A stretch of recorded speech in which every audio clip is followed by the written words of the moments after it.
Hello everyone. So today, this morning, right now it's 11:57, so just about morning.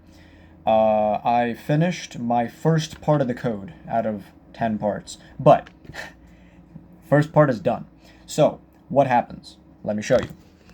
So as I said, same thing. I have YouTube up there for music. I have the pinout sheet for the pinout, and I'm using a different ESP this time, ESP32, because the last one kind of blew up on me because I was being a little bit irrational and I was sleepy. So here we go. Here is the code. It is currently 92 lines of code.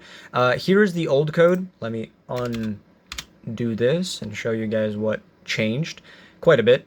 So remember we had the two if statements. Oh wait, no, this was that.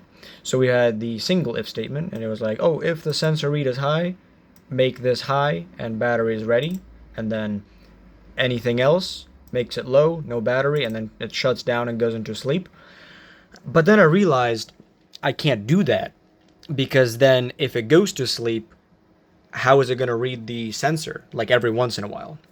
So I was trying to get into like nested if statements and nested if else if statements and all of that, and it did not want to work. So yeah, and then there's the delay for, making it work slow-ish. So we get rid of that. Here's what I have right now. I have enum. Yeah, I have like enum categories for the code. So here is what happens. Let's go down the line. So, oh yeah, obviously I included the constant ints for the proximity sensor, the LED pin, and the motor go pin. So this is the outputs, input to outputs. And then I have for the sensor read. This is what I have completed so far. This part of the code. I still need two more and the sorting mechanism. So it's not a third. It's a little more than that. Anyway, so I have EP, which goes to sleep after 10 seconds. I have counting, which waits which counts the 10 seconds and it does all like the interesting things, and then it's running. So this is to turn on the motor and all of the things. So let's go down the list. We have serial begin to read the serial monitor. Right here it is actually running, so I will show you guys what is happening right now. We have a 1 second delay between each between the start. So it's because I was running into a watchdog issue of basically everything was running so fast because I searched up if delays are good. They weren't. So I was like, okay, well, why use delays? And I didn't need to. So yeah, then I have a serial print system has started because I need to see that. And then I set all the pin modes for all of the things, obviously what you guys saw, and then these two arbitrary ones for future whatever if I do use them. Then the loop starts. So I initialized a sensor read for everything, and the read is proximity sensor because that's what we're reading. So we have a switch statement or switch whatever it's called for current state of the system. So we have the case running, which you guys saw up here. It is backwards because it's running, counting, and then sleep, or EP, which displays the LEDs, displays the change of LED from low to high, and makes the motor rotate for a little bit. So basically what I wanted to do is rotate it like for a time, and then every time it's just going to rotate a little bit. So I just set it at 100 because I don't have a motor, but just makes it a little better. But I need to have a nested switch. I was going to do that actually right now because so like when this runs, right, I need this to, I'll do that later. When this runs, I need this to go down to the motor section now and check if the motor is turning or has stalled or is stuck. And so when it turns, I need it to rotate 90 degrees through timing, as I said already. And because I don't have an H bridge, that's why I don't have an H bridge. And if it's stuck, it reads there's current, if there's too much current, or if there's something happening through the, did I say? Yeah, through the analog pin. So we have that here, which should go about after that, but before the other if statement. Why is it so like... there we go. Now you guys can see the code better. Okay, so then we have the next if statement, if sensor read is low. So we have... where is the high? Oh, high. Hello. Hold on. Case running. If pin is high, yeah, okay, good. Had to... I don't know why I blanked on that for a moment. Yeah, if sensor read is low, then there's no battery near the sensor. So it basically is like, oh, there's no battery. We start a countdown, there's no battery, and it sets a 100 millisecond delay, and then saying, let's go to current state, counting. So it goes down to counting, break, if it doesn't, if it's here, it goes break, and then counting. If the current sensor is reading that there's like a battery near it, it goes to the running program again. So it does actually go back and forth from the if statements now, or from the case by case, the switch statement, case by case. So instead of an if else if, I could have done it like if else if statements, but that would be way too much, I realized. So we have if sensor read is high, then there's a battery that can be seen from the controller, the analog pin, and then it says battery is seen, and then it goes up to battery ready, and then it turns the motor on. But if it doesn't, it goes current state is running, current state goes to running, but then it should say counting down. So let me move this actually to, because the break is before it, so it just doesn't even... there we go. There we go. So now I can right? Counting down, time left. Yeah, okay, good. So yeah, I don't know why, to be fair though, I don't know why it's not 10 seconds, because it should be. It should be 10 seconds, not 1. But, I don't know. Should check in on that. But yeah, if the milliseconds minus time battery left is more than 10 seconds, it does this, it goes to sleepy, and then when it sleeps, it I set a 0 timer, counts up to 1 second, and then it says battery system is sleeping, waiting for next battery. And then during that, if it reads that there's a sensor as high, it goes back to batteries detected, and then it goes back to running. So it goes back all the way to up here, and then it says, oh, battery is high, battery is ready, and then it should go to the next case, which is the battery, or the motor case. So let's actually do this. Let's actually show you guys what I did. So I don't have a sensor because mine burned, as you guys know from last video. I'm gonna put my finger down here so you guys can see. So I have this pull-up resistor because it's to 5 volts, and because it's reading low right now, here's what I can do. Because my room is hot, my fingers are like wet, I guess. So if I touch the pin 4, I think it's pin 4 or pin 6, one or the other, I accidentally touched it. It battery detected because I touched it. So let me touch it again, and then as you can see, because I'm touching it, it says battery ready. So let me try to show you guys. I untouch it, and then it changes. So yeah, it's like a capacitive touch, but because my it's like a poor man's capacitive touch sensor. So yeah, anyway, oops, shouldn't drop that on the 5-volt rail. Yeah, so it says, so let me actually show you guys what it says. So yeah, oh, it does actually count. Okay, let me reiterate. Battery ready, because battery is ready. It should go to the next it should wait like a second and then go to the other case, which is like the motor case, and then it moves the motor, changes all the stuff, whatever.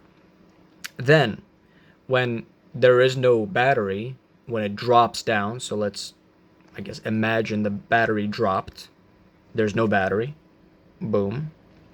And then it's like, oh, that's the last battery. It waits. And then system is sleeping. Boom. So once the system is sleeping, I'm going to have it like upload stuff to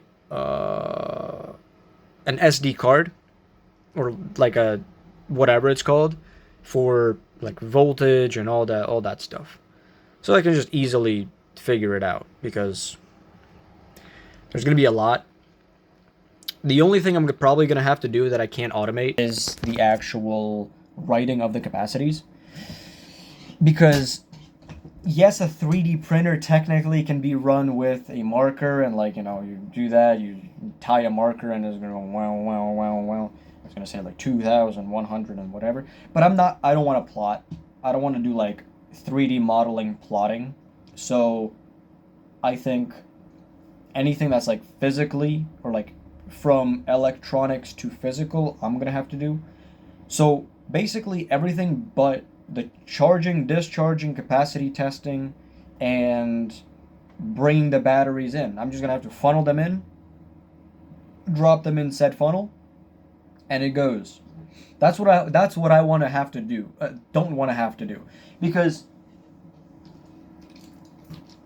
I have a mountain of unknown, like, yes, I can do that. I can go, oh, let me use this battery, right? Let me check if this battery is good. I check the polarity, put it into the capacity tester. Oh, doesn't work because I need a power input here. Well, gotta find a power input. Gotta do that. Gotta do all that sorts of stuff. I don't want to do that. That's the main thing. I don't want to do that. I also have these that I showed you guys last time for each individual thing. Then I just have, like, it's not only this, but I have a mountain back there. So that's what I want to have to do. I don't want to go through that. And yes, kind of backwards, because by the time I would be done this, I would have already tested all my batteries. But for future proofing. And I'm going to upload it to GitHub, so if anyone wants to, or like not GitHub, I don't really know how to do that, so I'm probably going to have to figure that out myself. But like, I'll figure out a way to do something. So yeah, we have that done. After, well, yesterday, by the way, I coded for 3 more hours. So it was about like 2:15-ish when I was done.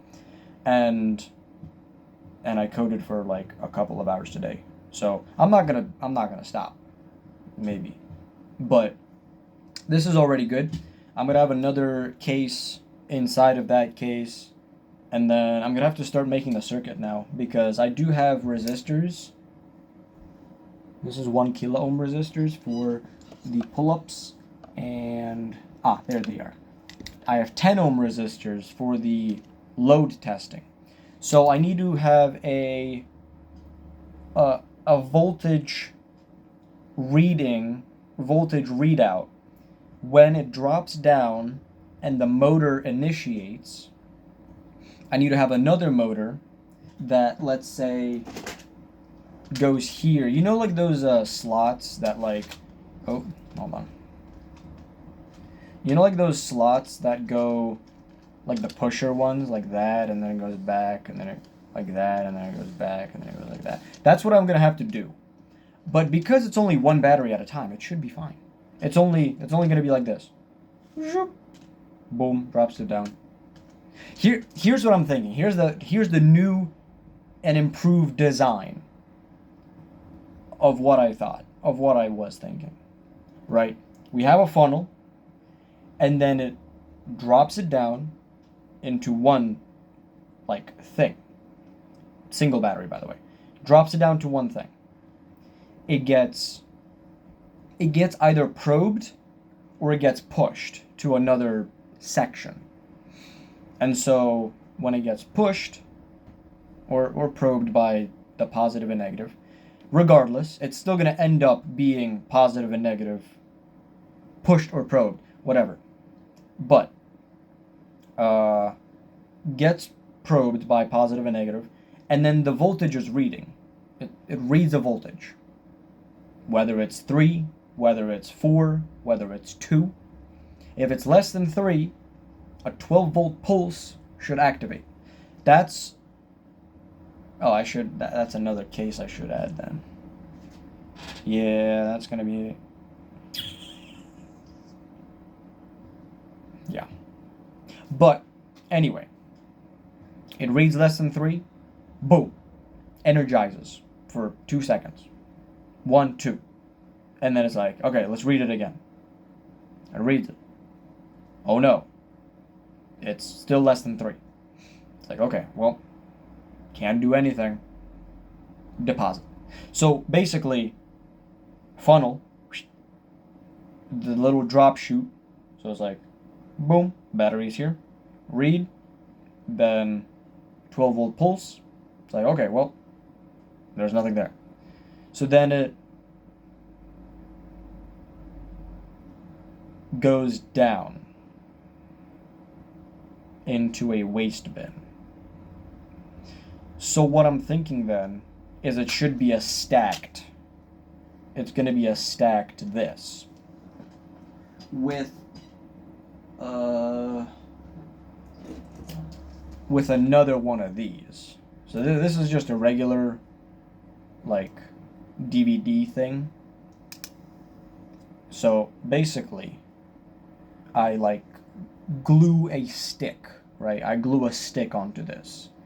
And then it drops down onto here, and then gets probed from either side. And then if it's bad, it just does that, battery drops. But if it's good, this, with the stick on top, pushes... Okay, whatever, I'm not...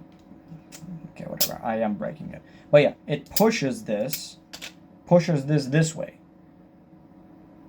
I'm just gonna have to make sure that it doesn't roll when it drops down, because if it drops down and it rolls down, then the process kind of gets screwed up. But yeah, I think you guys can understand what I'm trying to get at.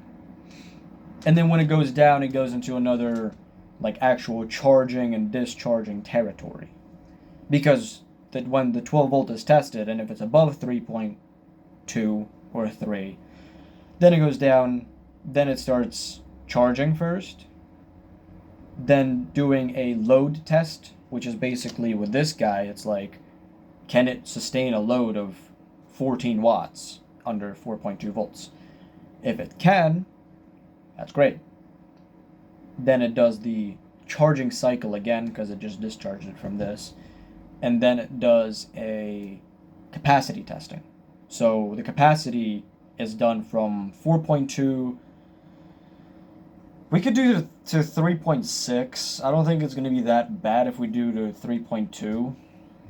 It's just going to take more time. I think we do a 3.6 because that's safe.